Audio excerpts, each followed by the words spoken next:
मोरो ख़बर शामिल कजे मोरो सिंध मां जितां सिंधी इल्ताफ़ सुमरो की रिपोर्ट मुताबिक़ मोरो के साफ़ी दाइम दरसाई बुढ़ो चयो आहे त मां बेगुनाह आहियां, मूं मथां क़त्ल जी कूड़ी FIR दाख़िल कराई वई आहे। मां वस वारनि मोरो शहर के सियासी ऐं समाजी शहरनि खे हथ ॿधी अपील थो कयां त साफ़ शिफ़ाफ़ जांच करे मूंसां ऐं हसनैन जानी के माइटनि सां बेइंसाफ़ कयो वञे। अगर मां क़त्ल में मुलविस आहियां त मूंखे विच शहर में बीहारे सरियाम फाहो ॾिनो वञे।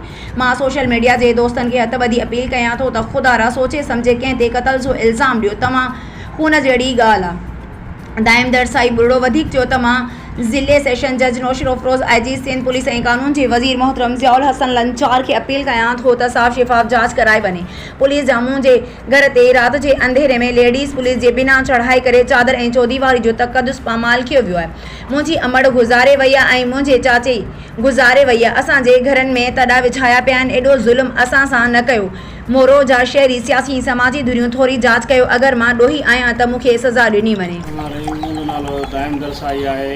मां मोरो शहर में साफ़ अदब कंदो आहियां, बर्फ़ जो कारोबार भी कंदो आहियां। शायद कलोड़े सां मुंहिंजो फैमिली खाइण पीअण बि रहियो आहे 7-8 साल पहिरियां खां। उन खां बाद पोइ असां बर्फ़ जो कारोबार कयो जेको शायद कलोड़े खे पसंदि न आयो। उन खां पोइ हू मुख़्तलिफ़ क़िस्मनि जा जेका मूं ते केस कंदो रहियो। मोरो कोर्ट में कई, कराची में जेका केसिस मूं ते कई, मूंखे हर शइ हिरासमेंट कंदो रहियो त तो बर्फ़ जो कारोबार ख़त्म कर। उन खां बाद में हुनजो बचड़ो हसनैन जेको मुंहिंजो भाइटियो आहे, जेको मूंखे चाचू ऐं अबू करे जेको सॾींदो हो, तो उनजी जेको ख़ुदकुशीअ जो जेको वाक़ियो आहे, जेको ही क़ुरान पाक आहे, मां हिन क़ुरान पाक ते हथ रखे जेको सो कसम खणां थो त इन में न को मां मुलवस आहियां, न कोई असांखे। जेकॾहिं मूं ते के सबूत साबित थियनि था, सॼो शहर आहे हिन क़ुरान ते माथ रखे ॻाल्हि कयां थो त मां अपील बि कोन कंदुसि।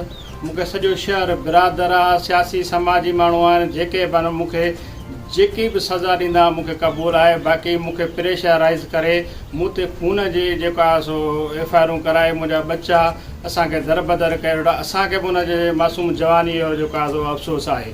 रही ॻाल्हि जेकी चवंदा त 8 लख रुपया पीस बेकरीअ तां हथ आया आहिनि, उहे 8 लख रुपया बि शायदि पाण हुनखे छोकिरे खे 15-20 हज़ार रुपया जेको आहे रोज़ु ॾींदो, जेको गॾु कंदो छोकिरो।